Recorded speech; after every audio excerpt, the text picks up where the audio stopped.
6-year-old Amina Vicosa. We offer our deepest condolences to the family, friends, and co-workers of those directly and indirectly impacted by this tragedy. This was a selfish and senseless act of violence that has shaken each and every one of us to our core.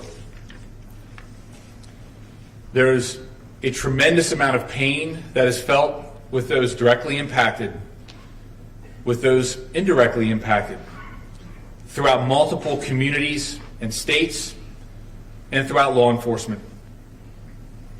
To those who have taken the oath to protect and serve, their pain is indescribable. County detectives, medical personnel, the quick response team, the DA's office, the Pennsylvania State Police, the Maryland State Police, Baltimore County, the CARE team, the United States Marshals, the FBI, and of course, the York Area Regional Police. It is critical that during times like this, everyone involved utilizes any or all available resources for personal well-being.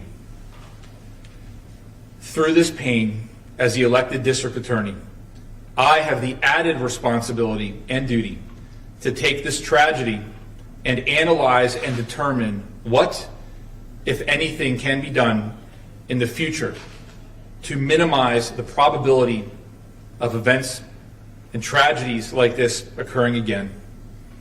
Since Thursday, I have individually and collectively been analyzing where do we go from here. To begin, we must vehemently and aggressively attack the scourge of domestic violence, which is way too prevalent within our community.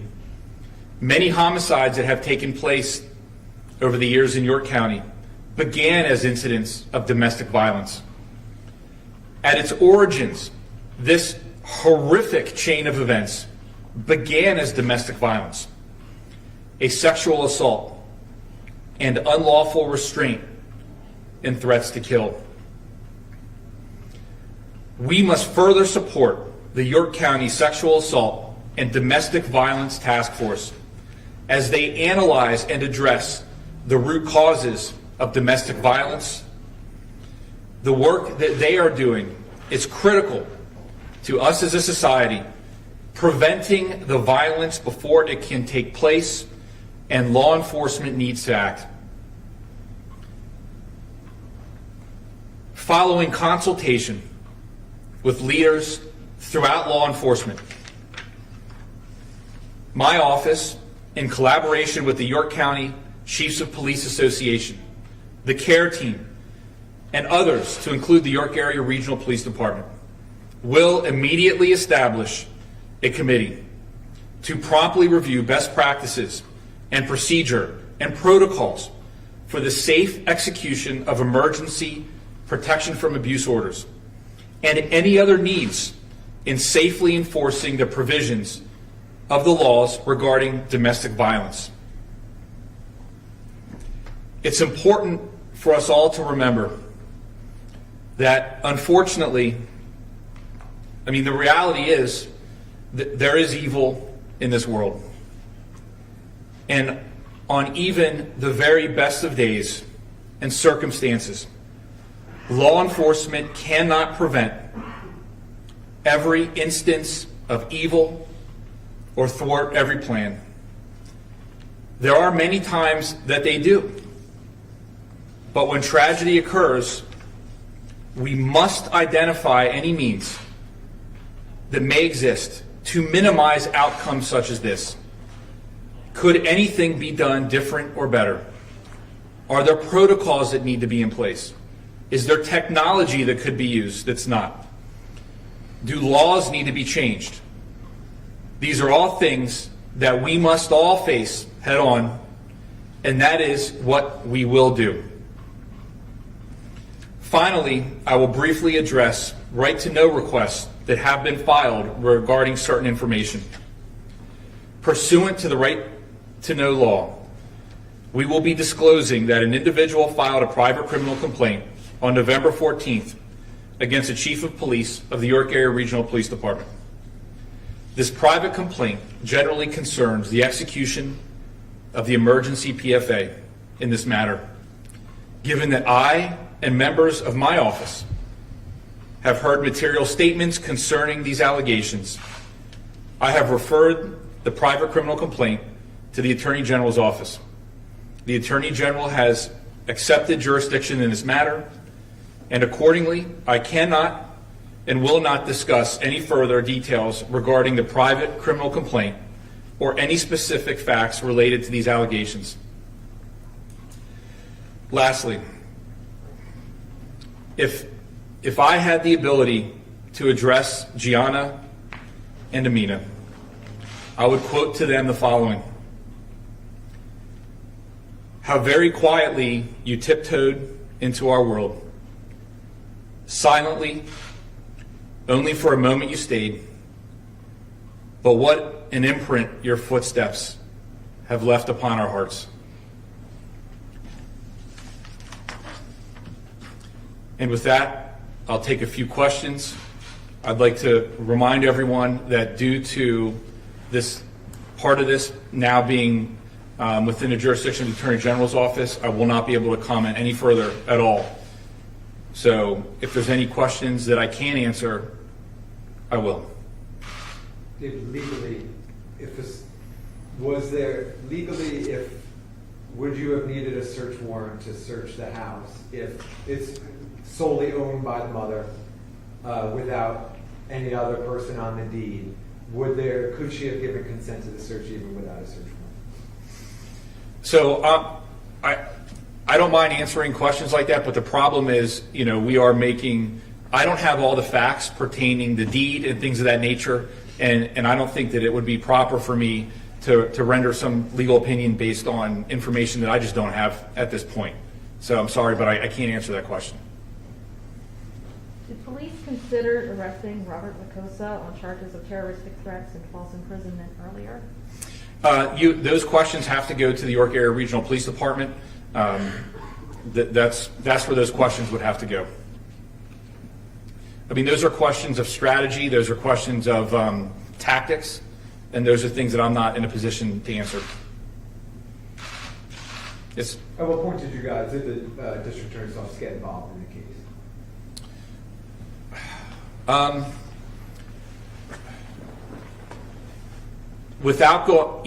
Because of the nature of this, because I have referred that to the Attorney General's office, I'm not at liberty to answer that question. All right. Well, thank you, everyone. Yes, sir. I'm sorry. Yes, sir. Yeah, I was. I don't know if this relates to the private complaint that you were talking Sure. about, but we had reported that a judge had signed a search warrant for the home and an emergency order of protection by 9 p.m. Sunday night. But then it was not until some point on Monday that police actually executed that search warrant. And it's durable. But anyway, I just wanted to ask you, can you Sure. comment at all on the delay between the issuance of the search warrant and the actual execution of the search warrant? So I cannot. There are tactical and strategic decisions that police make every day, and those are questions that would have to go to the individuals that made those decisions. Will there be a thorough investigation by all of the agencies involved to determine what happened and whether this was handled properly? Well, so circling back to what I said previously, I have called upon my colleagues, and they have enthusiastically agreed where all of us are going to work together, not to look back necessarily and say what specifically went wrong here, but what we want to do is look at the entirety of the set of circumstances so that we can make any determinations as to, hey, is there a way that we can minimize the probability or the likelihood of an outcome like this in the future? I mean, obviously that certainly involves doing an assessment of everything that occurred during the course of this instance. I want to state that we, law enforcement, prosecutors, the CARE team, if you're familiar with the CARE team, everybody trains for the most horrific of circumstances, okay? And they train and they train and they train. Well, God willing, it's not often that it happens.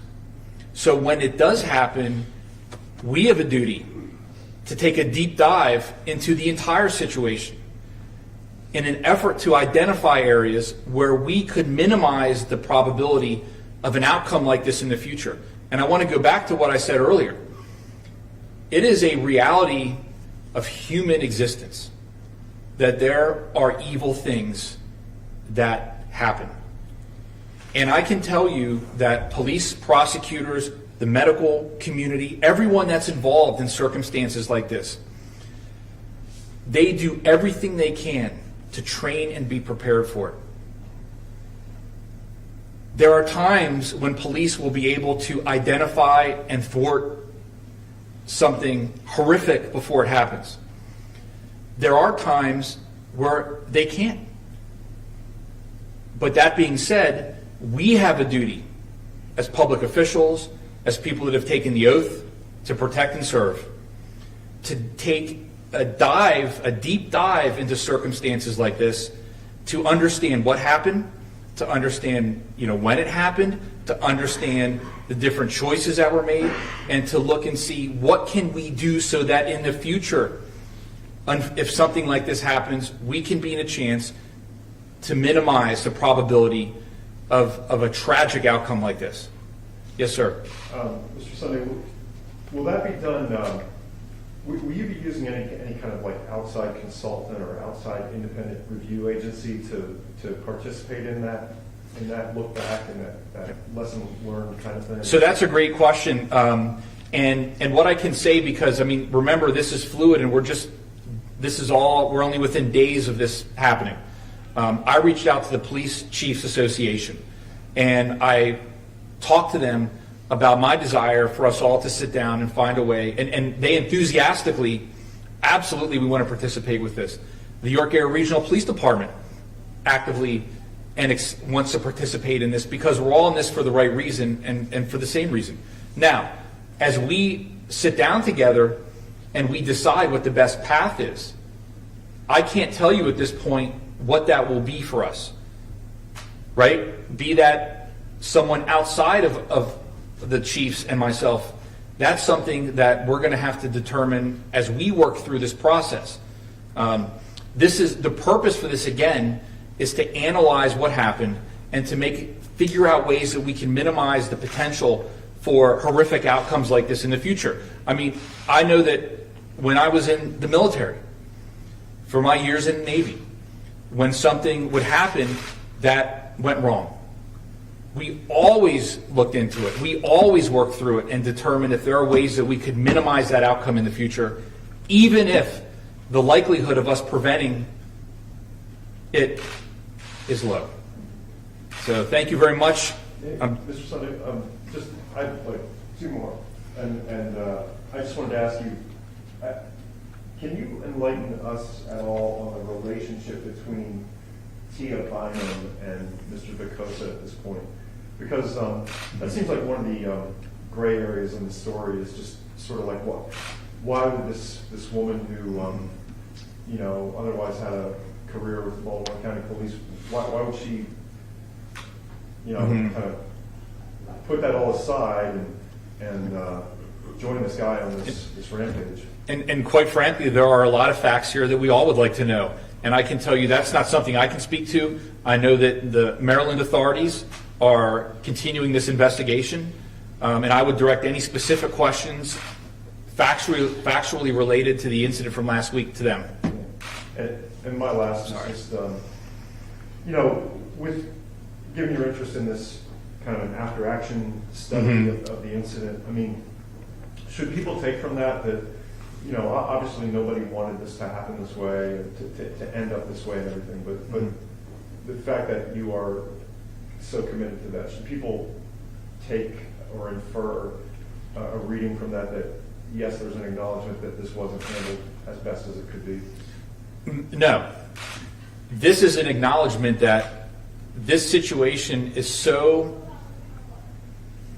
traumatic, terrible, whatever word you want to throw in there, that as public servants, we have a duty to make sure that we can understand how to minimize circumstances like this in the future. This is about looking to the future and making sure that we can find ways under the worst of circumstances. I mean, really, when you look at, and I mentioned this earlier again, human beings will do terrible things, okay? And police and prosecutors and everybody involved in the system, I mean, they do everything they can to avoid it. There are times where they will fail. It will happen. And when it does happen, we've got to, as a profession, ask ourselves why, and are there root causes that we can take a dive into to try to minimize this in the future? So thank you for your questions. Yeah, how much of that analysis that you're talking about will be made available to the public?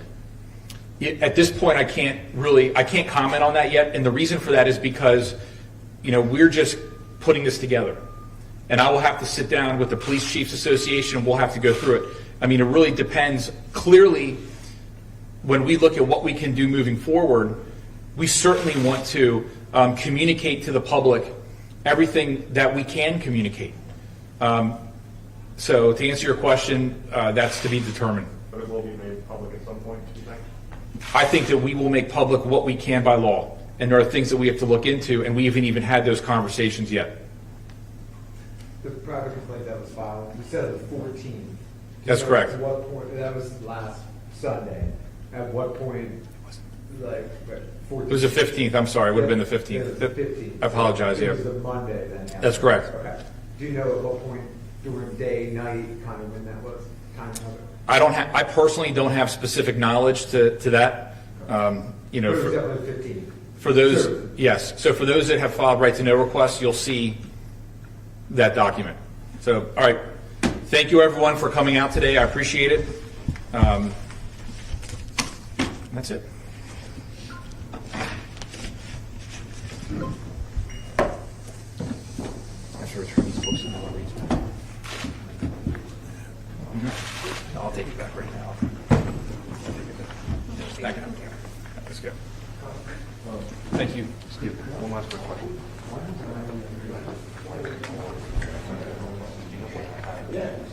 That would have been.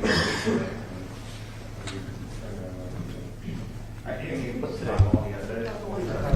Today's what, Tuesday? Monday. Sorry, it's no. I would have forwarded over the weekend, at some point over the weekend. I mean, right.